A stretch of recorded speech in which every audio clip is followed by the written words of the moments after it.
Yep, just grab a seat there. I can just sit here. Yep. Yeah, we won't keep you waiting too long. Yep. Get comfy and then we'll get started.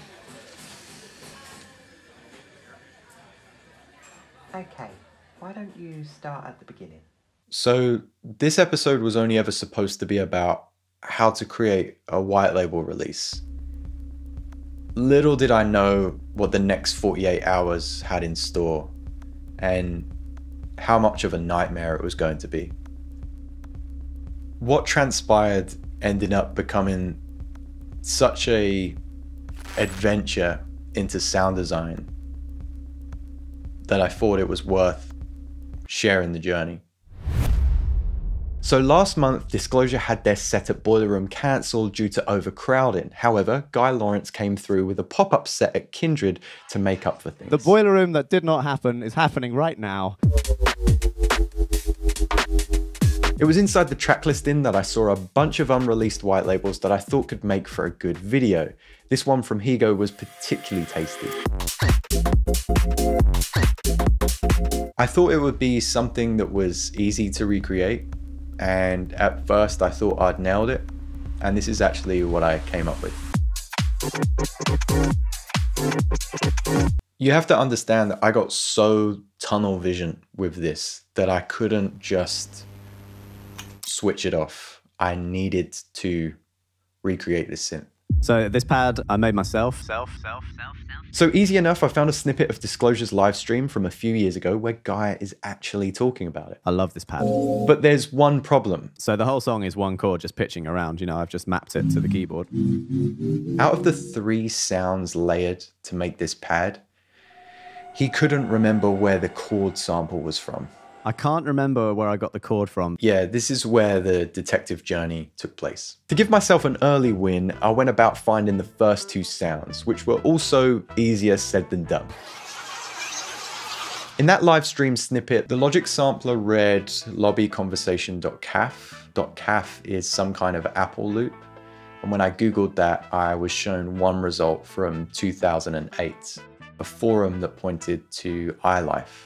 What the hell is iLife? I'd later go on to find that iLife and iMovie are one and the same. And I had to then grab a laptop, hit download at the App Store, make a cup of tea. And when I came back, sure as day, lobbyconversation.caf is secured. Next up, I can see chimesol1.wab. Google was coming in clutch that day because there was once again one result, but this time it was FL Studio. I'm not going to torrent this sound selection, but I'm also not going to pay for FL Studio just to get one chime sound. So I went about trying to recreate the sample. Boom. After some trial and error, we got it. Now for the problem child, this plum pad. Disclosure snippet says wavetone tuned 2.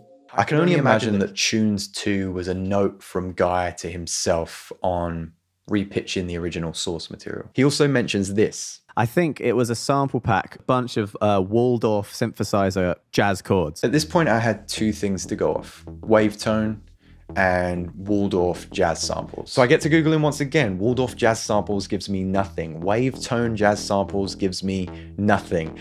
Wavetone Waldorf samples returns absolutely nothing. At this point, I thought maybe it was a YouTube sample, and I went through about 90 minutes of Waldorf demo footage until I came across a particular video.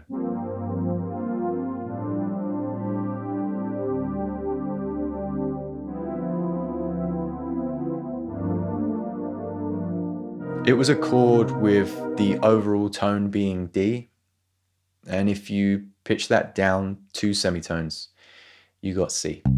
Now, for those at home that are still following along, this is known as confirmation bias. I'm too blinkered. I think I've recreated the synth already, and I've also already told our lovely Discord community that the synth is coming their way. And guess what?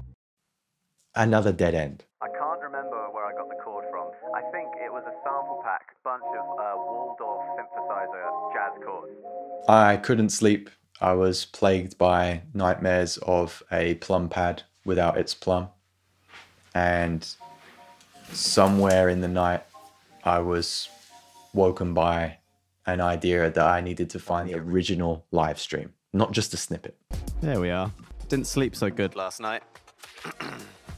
Just one of those nights. So 22nd of Jan, everyone. Probably a pretty good day to break that one down. Luckily, it's still online, and I watch about 58 minutes of the 2-hour stream, and it's here in the comments that they cry out 2 names to me.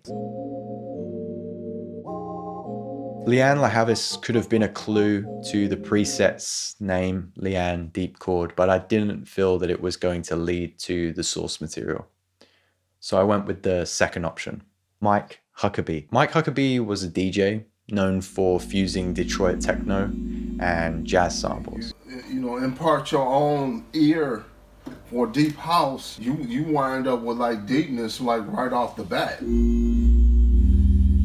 He was known throughout dance music for the Waldorf wave. I started typing in Mike Huckabee Waldorf wave, and eventually I came across a forum post to a sample pack that he had put out. But when clicking on that link, it presented a 404 error. So I used the Internet Archive Wayback Machine to find the pack, and it consists of 16 samples. Sample 4 and 5 being Waldorf waves. But I can't believe it. They were in the wrong key. This is yet another dead end. This isn't the right sample pack. I was so close I could taste it. And a Google search led me to one more sample CD. And it was called My Life with the Wave. Mike Huckabee. Searching this brings me to just one forum post, and an absolute king of a user called Semtech writes, distributed with the first 200 copies of the Synth release of the same name, Mike Huckabee's adventures with his beloved Waldorf wave. The sample CD had like 200 sounds. This has to be it, but of course, once downloading this, it wouldn't be so easy. We're not at the peak of the mountain just yet.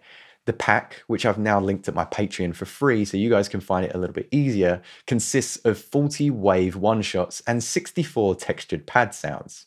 My quest had begun, and I resampled Disclosure's preview of that plum pad so I could go back and forth listening to the sample sounds and this preview that I had. And I know that a lot of the audience would ask why I didn't just resample Disclosure's sound in the recreation of the synth, and it just wouldn't feel right on my conscience. I needed to recreate this from scratch. Dragging in any that I thought was similar and pitching them down 2 semitones, I had about 11 that were really close. And 64 samples later, I find this. We've done it, gang. My OCD can rest easy knowing that we have the correct ingredients to recreate the synth. All that's left is to add the right EQ, OTT, chorus, and compression settings to give the same character that Disclosure's synth had. And after all this, with the synth saved and gifted to the Patreon community, this is what I came up with. Yeah, I hate it. So I kept it way low in the mix, forgot about it, and made this instead.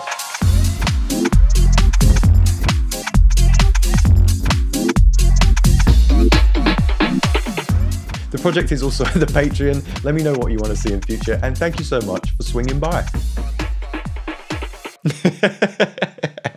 There we have it, guys. I hope you enjoyed today's video, kind of a mockumentary look at what it takes to create these episodes. I rarely get it right first time, but I did really enjoy making that last song there. I might even release it, and if I do, I'll do it with today's sponsor, DistroKid. Right now, students can get 50% off, and all other users can get 7% off their first year too. Both links are in the description below.